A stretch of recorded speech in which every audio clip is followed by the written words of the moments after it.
Alright guys, before today's video starts, please go down and subscribe. Alright, so it's day 2. Obviously a lot's been done in a little bit of time. Interior, cleaned up, battery in charge, yada yada, you know, stuff I gave you guys kind of an update on yesterday. Got to put the door panel on and clean up a lot more little things over there, door sills. But we're here at the engine part.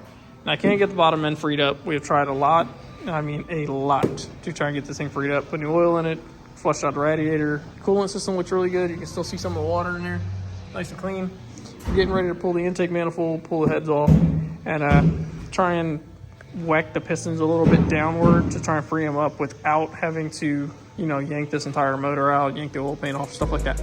So, hope you guys enjoy, and let's get into it.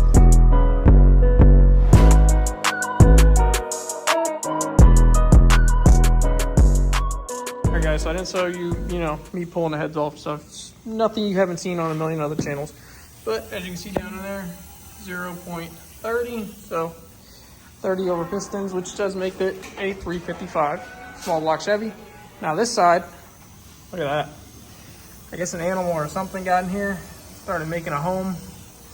Definitely nastied up that cylinder head and obviously that piston. So I'm gonna vacuum it out and try and get this thing as clean as possible. But for the most part, we are pretty good so far. This is the hard part. We'll see how far we can get into this, and hopefully we can get this bottom end freed up without having to remove the oil pan and pull rod caps, main caps, and have to do it that way. All right, guys, so this is the next day. As you can see, I got a lot of the pistons cleaned up and whatnot. But frankly, we're gonna have to pull this little small block out. The one cylinder over there that I showed you guys is all torn up.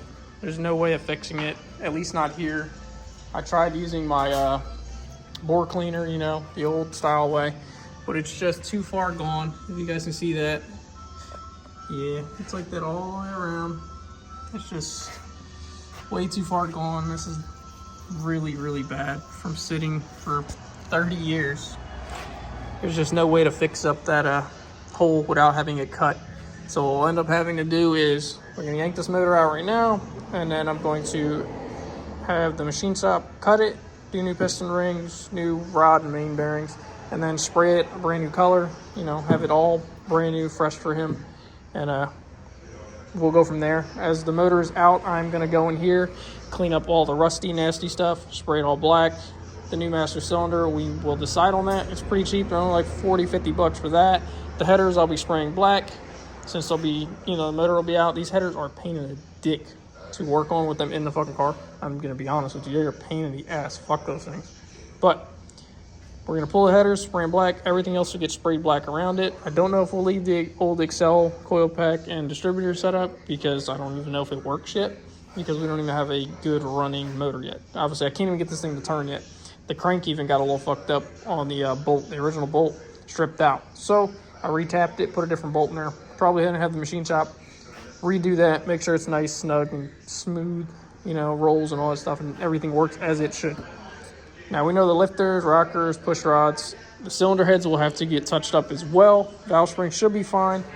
Water pump and hopefully the balancer, it'll all be okay. The next thing I'll have to obviously work on is getting that transmission to unbolt from the motor and then yanking this thing out itself. This is not a hard job. It's pretty easy to do. It's a little small block. This thing literally took me maybe 30 minutes to tear apart. So we get this thing yanked out and I'll get back to you guys. All right, guys. So as you can see, it's been a lot going on basically. So I got the motor basically stripped down. I got to still remove the front cover, timing, stuff like that to get the crank out. Now that one piston that was all fucked up, I got it to move down in the sleeve. I didn't get it to move out, but you can see, actually let me put some light on that. You guys can see we tried to cut it and clean it up as much as possible. I ended up having to take the torch over there and basically heat up the piston to get it to move back and forth. This is all fucked up and corroded basically. The oil pan, really nasty, all junk in there. So there's no way that this thing was gonna run as it sat. You can see we got the intake here, the heads, headers, clutch, flywheel. Everything is just sitting here, ready to go basically. We're going to get all this stuff cleaned up, get it all polished and whatnot. But the motor is going to get sent out to the machine shop, get that hole fixed if it can be fixed. And We'll see if we can do oversized piston rings, because the pistons are 30 over pistons. As you can see them, they're all nice and shiny basically. They're nice pistons. They are from Summit Racing. I don't remember what pistons they are, but we're hoping we can still use them and just put oversized rings in there, and you know, as it is. We're hoping we don't have to cut the motor to 40 over and then throw in pistons and rings, and you know, have to do the whole balance and reassembly at the machine shop. It's just going to cost a lot of money, because I know it's like 80 bucks a hole. So, you know, pricey, but got to do what you got to do. Cylinder head is definitely going to have to get fixed after all that water sitting in there. But I did get the whole car basically power washed, and obviously my car's in here. Sorry for all the background noise. But yeah, you guys can see everything in there. It's all cleaned up. It's real nice in there now. Bell housing, everything cleaned up real good. So we'll see what happens. I hope you guys enjoyed this update video. It's my part 2 basically. But we are going to get all this stuff cleaned up, polished. I'm going to spray a lot of this stuff black. A lot of the chrome stuff will stay chrome. We'll try and scotch spray it in and make it pretty. But the motor will be going to the machine shop and getting fixed for sure. And obviously we'll get all that stuff cleaned and, you know, done the right way. I still got to clean up all this and put it back together. But this is just a video I'm getting out to you guys before Thanksgiving. Hope you guys all enjoyed, and have a nice holiday.